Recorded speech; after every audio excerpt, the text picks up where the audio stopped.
my story is no different than a lot of others. We're just a small statistic.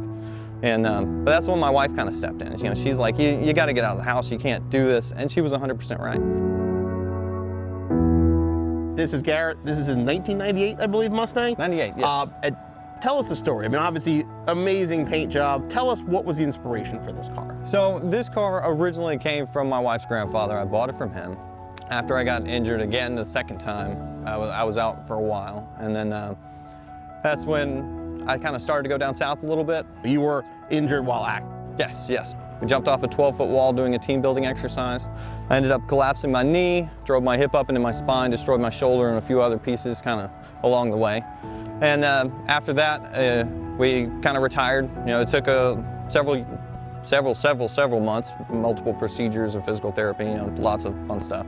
And I got back to the point where I could get back to work. I started working at the sheriff's office, and I worked there for about 2 years, and then I got in another altercation, ended up hurting myself again, and then I got medically retired for the second time. We sat around in the bedroom for several months, and then just kind of, at that point you kind of lose purpose. Just kind of in a bad place. Yeah. Unfortunately happens to way too. Yeah, just my story is no different than a lot of others. We're just a small statistic.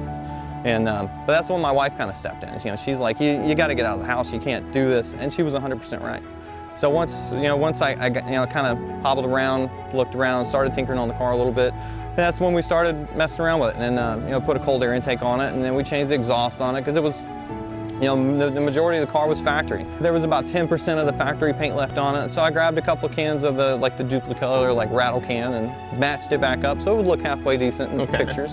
And obviously, it's come a long way since then. It has. So tell us about the current livery that's on this car. I started looking around, and we were going to just try to have the car wrapped, and then that was way out of budget.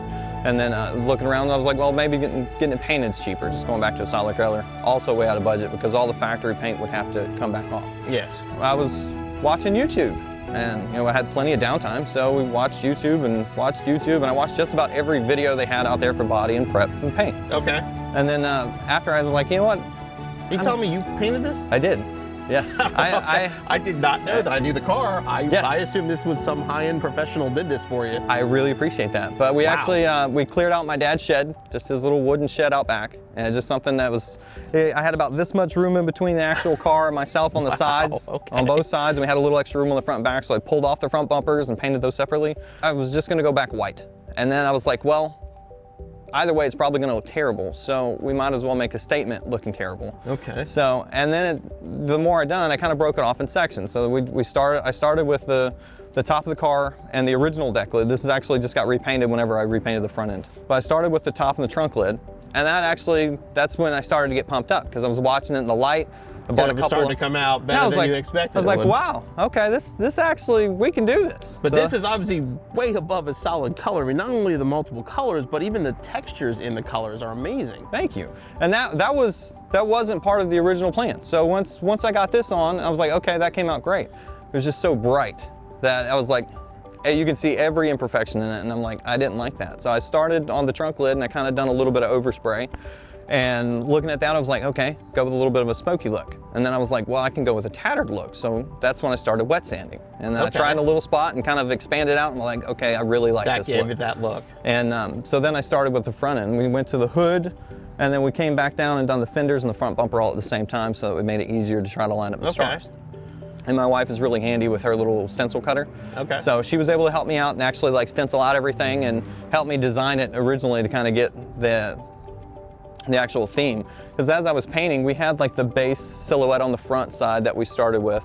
And so when you did that, when you got into this paint job, when did it become that there was a cause behind it? Was initially you just wanted that American flag look, or was the cause always there? So originally I painted this car for me. It in no way was it going to be a show car at all. I didn't have the money to dump into it to make it a show car, and it still needed a lot to make it a show car. But once we painted it and it started to come out with something, that's when she and I sat down after I finished the top. I was like, I think I can actually turn this into something.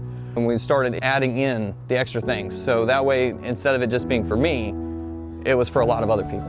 And I honestly am so glad I've done that, because conversations that I've had with other individuals at different car shows, especially the first car show I took it to, I'll never forget. It was he was in his late 70s, he was a retired Coast Guard.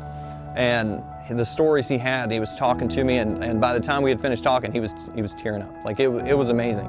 And I mean, it's moving, the whole thing front to back. I mean, Yeah. it definitely tells a story. Yeah, Some and good, some bad. Exactly. Like I said, it was originally supposed to tell my story, but now it's telling other people's stories, and it's just turned into something so much more than we ever expected it. I mean, it really is amazing. Tell us about the main charity of this car that you're kind of supporting with this build. So with this build, we are definitely going with Mission 22, because you know an average of 22 veterans take their own lives every single day, and I was very, very close to being part of that statistic. Like once you kind of hit rock bottom, and then hit rock bottom again, and you know it's hard to pull back from that. Thankfully for me, I had a wonderful support system. I had my wife, my kids. You know they done a lot.